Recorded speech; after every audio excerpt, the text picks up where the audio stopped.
Alright, y'all. So today we are going to be getting into a book called The War Against All Puerto Ricans, Revolution and Terror in America's Colony by Nelson A. Dennis. Alright? It's going to be a good one. In 1950, after over 50 years of military occupation and colonial rule, the Nationalist Party of Puerto Rico staged an unsuccessful armed insurrection against the United States. Violence swept through the island. Assassins were sent to kill President Harry Truman. Gunfights roared in 8 towns. Police stations and post office were burned down. In order to suppress the uprising, the U.S. Army deployed thousands of troops and bombarded 2 towns, marking the first time in history that the U.S. government bombed its own citizens. Wow, you see that? So the first time that any citizens of the U.S. ever got bombed, it was in Puerto Rico. Right? So let that sit. Nelson A. Dennis tells this powerful story through the controversial life of Pedro Albizu Campos. He was pretty much like the Puerto Rican Malcolm X, but in my opinion, he went through a lot worse. Who served as the president of the Nationalist Party, a lawyer, chemical engineer, and the first Puerto Rican to graduate from Harvard Law School. Albizu Campos was imprisoned for 25 years and died under mysterious circumstances. See that? By tracing his life and death, Dennis shows how the journey of Albizu Campos is part of a larger story of Puerto Rico and U.S. colonialism. Through oral histories, personal interviews, eyewitness accounts, the witnesses, congressional testimony, and recently declassified FBI files, War Against Puerto Ricans tells the story of a forgotten revolution and its context in Puerto Rico's history. From the U.S. invasion in 1898 to the modern-day struggle for self-determination. Dennis proves an unflinching account of the gunfights, prison riots, political intrigues, FBI and CIA covert activity, the mass hysteria that accompanied this tumultuous period in Puerto Rican history. Here we go, y'all. You dig? And you gotta and the reason why I'm bringing this book out, right, is because you got a lot of these brothers that's speaking in the scriptures, right, but they just want to keep it to like Judah. You get what I'm saying? And the thing is, it's like Ephraim, Joseph, I should say, is gonna play a significant role in future prophecy. You get what I'm saying? So it's important to know what's going on with it's important to know these curses. It's important for my Boricua brothers and sisters to understand their heritage and understand that these curses in Deuteronomy 28 also apply to them, not just Judah, right? So let's keep this going. Couple quotes, I believe, real quick. Bam, let's keep going. All right. There's a quote from E. Francis Riggs, Chief of Police of Puerto Rico, and he said, "There will be a war to the death against all Puerto Ricans." Wow, look at that. They were conquerors. They grabbed what they could for the sake of what was to be got. It was just robbery with violence, aggregated murder on a grand scale, the conquest of the earth, which mostly means the taking it away from those who have a different complexion or slightly flatter nose than ourselves, is not a pretty thing when you look into it too much. Joseph Conrad, Heart of Darkness. That's deep. Alright, so this is about Brother Nelson, right? Preface. My mother was Puerto Rican. My father was Cuban. They worked very hard, and we lived in a small but spotless apartment in New York City's Washington Heights. I was 8 years old when men from the FBI banged on our door at 3 a.m. No one understood what was happening. My mother screamed, my grandmother cried, and I hid behind a curtain. The FBI agents grabbed my father and took him away. We never saw him again. That's sad, man. And think about it, man. This is one person. There's a lot of people that this has happened to. A lot of people. It was October 1962, the height of the Cuban Missile Crisis, and someone had denounced my father as a spy. There was no trial or administrative hearing, no evidence or due process. He was simply deported to Cuba. A few months later, in June 1963, Attorney General Robert F. Kennedy received his annual Immigration and Naturalization Service report, which stated investigation of Cuban refugees increased during this year. Under this pressure, a number of Cubans alleged to be subversive to a number of Cubans alleged to be subversive departed prior to the completion of the investigations. They included Antonio Dennis Jordan, suspected Cuban G2 agent in New York City. My father was an elevator operator and a member of the Janitors Union. 32 BJ SEIU. He supported the Cuban Revolution and spoke in favor of it during the late 1950s. He even read Bohemia, a leftist magazine, and showed me the 1959 Bohemian of Freedom issue with its gruesome photos of bodies massacred by Cuban dictator Fulgencio Batista.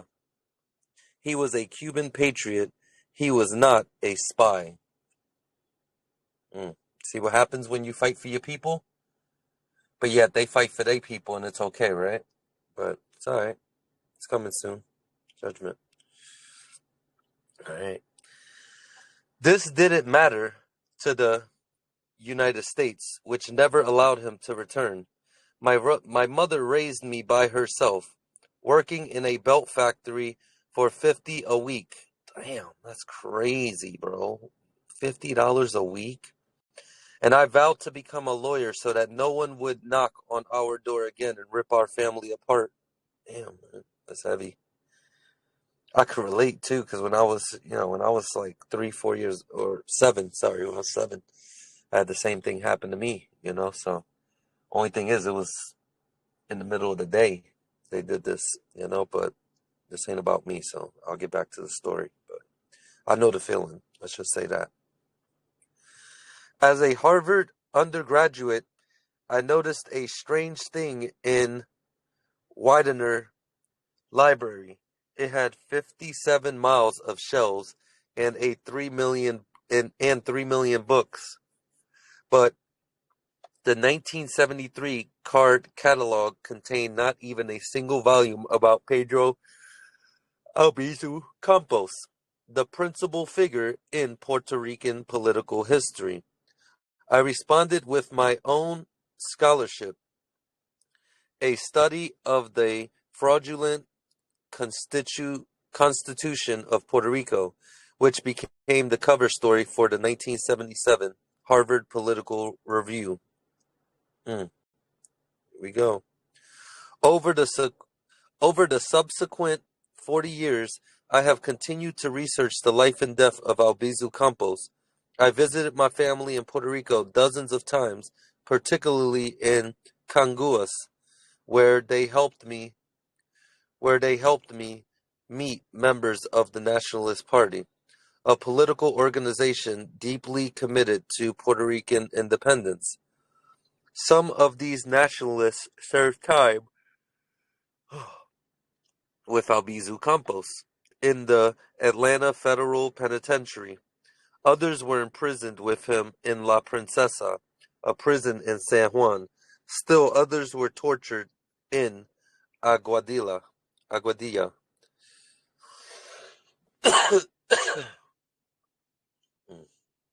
All of them had vivid memories of El Maestro, the teacher, and the revolution he ignited. I wasn't writing a book yet. I was recovering my own past and understanding certain quirks in the Puerto Rican personality. For example, we see so many huge surrealistic flags during the New York Puerto Rican Day parade because all Puerto Rican flags were illegal on the island from 1948 until 1957. You see that, bruh? Like, these people come here and then tell you that you can't wave their flag, but then they want you to wave some bullshit American flag that don't mean nothing, that was built by a bunch of idiots. You dig? But they wanna say, oh, honor this flag, honor this flag. You get fined if you burn it or whatever. You know what I mean? Man, screw that flag, bro. That flag ain't bring nothing but death and disparity to the true people, right? So let's keep it going, bro, because I ain't gonna get irritated. Even a Nobel Prize nominee, Francisco Matos Pauli, was sentenced to 20 years in La Princesa for owning one. That's crazy.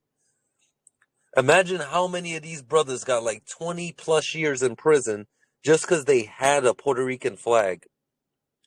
Tell me that's not crazy, bro. Tell me that's not crazy. Like, come on. Over time, I became, and a lot of y'all probably didn't know that. A lot of y'all Boricuas coming across this probably didn't know that, huh? So it's something to think about, bro. Because it ain't all peachy. It ain't the land of the free. It's free for them. You dig? So just keep that in mind. Over time, I became a lawyer, the editorial director of El Diario La Prensa, and a New York State assemblyman. This enabled me to access more people and information, but I still wasn't writing a book. And then I saw the FBI files. The Bureau kept secret dossiers on Puerto Ricans for over 60 years. There are 1.8 million pages of files about Albizu Campos, the Nationalist Party, Puerto Rico's October 1950 revolution, and over 100,000 Puerto Ricans, most of whom had no idea they were being followed. You look at that. Look at that. Crazy. You dig? That's why I'm always aware of my surroundings, bro. And even if I'm aware of my surroundings and you pop up, bro, I'm going to show you. Just know that. I'm going to show you. So these files contain surveillance notes, telephone tapes, bank accounts information, criminal and medical records, tax returns, credit card numbers, wow, professional licenses, school transcripts, child support payments, home mortgage documents, job applications, voting and credit histories, wedding list, sexual profiles, and neighborhood gossip. Bro, neighborhood gossip is crazy. All right, anyway, the FBI used them to monitor and control people. Y'all make sure y'all really, because this is what's going on now. And what's crazy about it is this was only 50, 60 years ago. It wasn't even a full, 100 years. You get what I'm saying? Like, this is crazy, bro. This is still recent, right? Hold on. The FBI used them to monitor and control people. The Bureau also used them to destroy careers. You see that? They uplift themselves but destroy our careers, right? Freaking wicked, bro. When I saw these files, I thought of my father. Infuriated, I finally decided to write this book. I read thousands of FBI documents and hundreds of newspaper accounts. I scoured universities, museum, and historical society archives. I tracked down oral histories, personal interviews, private correspondence, diaries, church registries, and old photos. I read amicus curiae briefs, congressional testimonies, Senate committee reports, CIA manuals, and Defense Department contracts. I walked the streets of Puerto Rico where people had been murdered. I talked to their families. Then I started writing. On October 30th, 1950, a violent revolution swept through Puerto Rico. Nationalist assassins were sent to kill President Harry S. Truman. Gunfights roared in 8 towns. Revolutionaries burned police stations, post offices, and selective service centers. Representative of the U.S. presence to the ground. Mm, burn it. Burn it, burn it. A bloody shootout raged at the Salon Boricua barbershop. Saloon. A 3-hour gunfight between 40 U.S. National Guardsmen armed with machine guns, grenades, bazookas, rifles, and carbines. Damn. The Insular Police, and one lone barber named Vidal. Puerto Rican radio stations covered the battle live and broadcasted over the entire island. To suppress the revolution, the U.S. Army deployed 5,000 troops and bombarded 2 towns, the only time in history that the United States has bombed its own citizens. They also arrested thousands of nationalists and imprisoned their leader, Albizu Campos. While Albizu was in prison, evidence strongly indicates the U.S. government subjected him to lethal radiation until it killed him. This is not a pretty story. If it helps you to enjoy, if it helps you to understand the world in which we live in, then I have done my job. The rest is up to you. There we go. All right, and now we are gonna end with that. That's the intro, right? So we're gonna end with that, and I hope you guys really got a lot out of that. I hope it was informative for you, and we're gonna get deep into this book because I'm gonna just start going live and posting this history because it needs to be brought out. It needs to be brought out, and I have 2 Boricua children. I have a boy and a girl, and they need to know their history, and we all need to know our history. And even if you ain't Puerto Rican or of the seed of Joseph, you need to know your history because you need to know this history because it's important. It's going to soon, these events that have fallen in Puerto Rico and many other places across the world are soon going to be on a global scale, and we need to have ourselves prepared. So it's time to bring this out. It's just time. Peace, blessings, shalom. Love y'all, man. I'll catch y'all on the next one. La Princesa, Chapter 1.